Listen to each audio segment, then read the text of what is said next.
Alright, I'll be honest, I was planning on making a video about Siren Season 1 today because I think it's a cool show. But then I woke up and I saw that the first trailer for Spider-Man Far From Home is out, so I figured, I guess I better talk about it. Now let me start with this right out the gate. This is the first thing you're gonna hear me say about Spider-Man Far From Home. Since it's the first Marvel Cinematic Universe movie after Avengers Endgame, I gotta say, I don't really care about this movie that much. Now what I mean by that is, I see Endgame as like the end chapter of the Marvel Cinematic Universe. It's building for 10 years and now this is the end. Anything after that I just feel like is epilogue and it doesn't matter. It's like imagine Christopher Nolan made a Batman movie after Dark Knight Rises. It's like, no, Bruce Wayne's story ended. Why would you keep going with Joseph Gordon-Levitt's Batman? Like it doesn't matter. That's kind of how I see Spider-Man Far From Home and any other MCU movie after this really. But you know what? It is Spider-Man. Spider-Man is one of my favorite superheroes of all time. And I can't say I completely hated this trailer. There are some cool things. There are also some lame things. Let's jump into this trailer, huh? So the trailer starts out, Spider-Man is back. So yeah, spoiler alert for Endgame.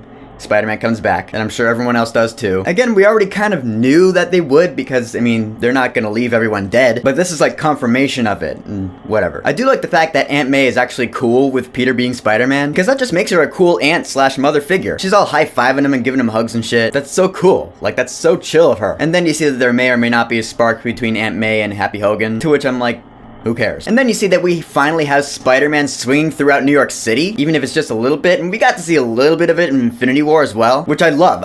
My Spider-Man swings throughout the skyscrapers. That's what makes me giddy in the movie theater. But he's going on his Europe field trip, which, that's another thing I just don't like about this movie in general. The fact that it's far from home. Like, no. Spider-Man is a New York superhero. He belongs in New York. Why would he be anywhere else? Unless it's Infinity War, which I guess made sense. But now he's back on Earth. I don't know, it's making me uncomfortable. It's like it's stepping outside my comfort zone with Spider-Man. He's going to Venice, he's going to London, he's going to wherever in Europe. Spider-Man is now an international superhero, I guess. I don't know, it just feels kind of weird to me. However, I'm not gonna lie, I like that little flirty scene between Peter and MJ. You look really pretty. Therefore, I have value.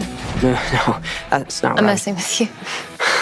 You look pretty too. It was cute. Since Homecoming, I've said, yeah, I would like to see a Tom Holland-Zendaya romance blooming. This trailer makes it look like this movie's gonna have that. I think they're gonna kiss at the end. So yeah, it's like the first half of this trailer that I like. The fun character stuff between Peter and MJ and Aunt May. But then you get to the second half of the trailer, which is all the big action stuff. Like Nick Fury shows up, which again, ruining Endgame because he disappeared at the end of Infinity War. Same thing with Maria Hill. You see her in this trailer. I mean, you see the back of her anyway, but it's her. Nick Fury's like, come with me, kid. You got gifts. We need your help with something. And then you see these big CG elemental monsters, and I'm like, what? What? They look like something out of Hellboy or Clash of the Titans or something. The first one I saw, I was like, they're bringing back Sandman. So I looked it up. These are the elementals. I don't know what the elementals are. It looks like they're mystic beings of some sort that have to do with the elements. You know, the first one is like the desert one, then we have a fire lava one, then we have Hydro Man, but he's not Hydro Man, he's a water elemental. It just feels like Marvel's grasping at straws. Like, we'll take these random villains. Like, no, I want to see a Spider-Man villain, you know, because it's a Spider-Man movie. Give me Scorpion or Kraven. I'll get to Mysterio in a second. I will say Spider-Man's new suit in this movie, like the superior suit, alright, it looks cool. It's got the white spider on the back, the red and black coloring, I think that's cool. The stealth suit, on the other hand, looks kind of lame. Just looks like a gray bee Batman and the eyes come down. Like a gray bee Batman or Daredevil. Then at the end of the trailer, alright,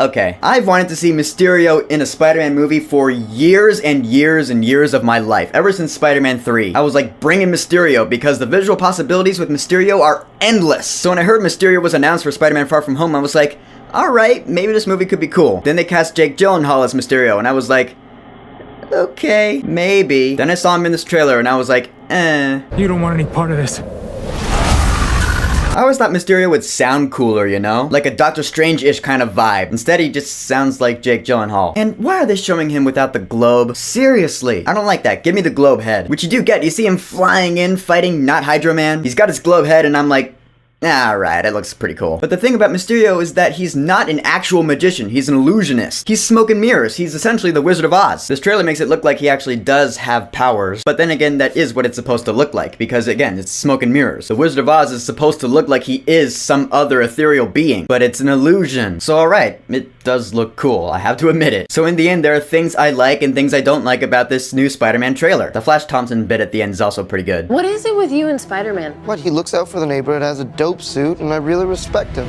Sup, dickwad? Because that's how I've always known Flash Thompson for being. He's a Spider-Man fan, but he still makes fun of Peter Parker. So they're keeping true to that. I like that. But again, at the end of all of this, I just don't care. I'm sorry it seems like I'm being harsh, but again, I love Spider-Man. I'm gonna go see this movie, but I'm just not gonna take it seriously, because it just doesn't matter to me. The story of the Marvel Cinematic Universe ends with Avengers Endgame for me. But who knows, I might just have fun with this movie. It is just a teaser trailer. Kevin Feige said they were going in a completely different direction after Endgame, but this trailer doesn't really look like they are. It just looks like another superhero movie. I mean, I want this movie to be good, and I'm sure it'll be fun. But anyways, yeah, those are my thoughts on the first trailer for Spider-Man Far From Home. So have you seen this trailer? What did you think about it? And what are your thoughts on the Marvel Cinematic Universe post-Avengers Endgame? Is it going to be as irrelevant to you as it is to me? Whatever you think, go ahead and leave a comment. The music in this trailer is pretty good too, I'll admit that. And don't forget to subscribe.